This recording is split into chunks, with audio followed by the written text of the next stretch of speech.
السلام علیکم ناظرین، میں ہوں محمد شہزاد اور آپ دیکھ رہے ہیں میرے یوٹیوب چینل۔ عظمیٰ بخاری جو کہ مریم نواز کی قریبی ساتھی ہیں، ایک ایسے اسکینڈل کی زد میں آ گئی ہیں جس کی وہ اب تک وضاحت نہیں دے سکیں۔ عمران خان کی ذاتی زندگی پر ہمیشہ کیچڑ اچھالنے والی مریم نواز کی اس کنیز نے اخلاقیات کے اتنے بھاشن دیے ہیں کہ اسے سوشل میڈیا پر حاجن کہا جانے لگا تھا۔ یہ ایسے بیانات دیتی تھیں کہ لگتا تھا اس سے زیادہ نیک اور پرہیزگار خاتون کوئی اور نہیں ہے، مگر آج وہ خود اسی ذلت اور رسوائی کے گھڑے میں گر گئی ہیں۔ ان کی ایک لیک ویڈیو سامنے آئی ہے جس میں وہ رنگ رلیاں مناتے ہوئے دکھائی دے رہی ہیں۔ عظمیٰ بخاری نے ہمیشہ عمران خان پر الزامات لگائے اور ان کی کردار کشی کا کوئی موقع ہاتھ سے نہ جانے دیا، مگر آج وہ خود اسی چیز کی زد میں آ گئیں۔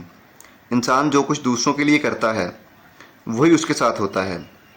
سوشل میڈیا پر یہ بھی دعویٰ کیا جا رہا ہے کہ یہ ویڈیو مسلم لیگ نون کی ہی مریم اورنگزیب نے لیک کروائی ہے کہ عظمیٰ بخاری اور مریم اورنگزیب کے درمیان کافی لمبے عرصے سے ایک چپکلس چل رہی ہے، کیونکہ عمران خان صاحب نے تو کبھی بھی مخالفین کی ذاتی زندگی کو نشانہ نہیں بنایا، بلکہ سیاست سے ان کا مقابلہ سیاست کے میدان میں کیا، جبکہ نون لیگ کا ہمیشہ سے یہ وتیرہ رہا ہے کہ وہ سیاست کی بجائے تمام مخالفین، بیوروکریٹس اور ججز کی ویڈیوز بنا کر بلیک میل کر کے اپنا کام نکالتے ہیں۔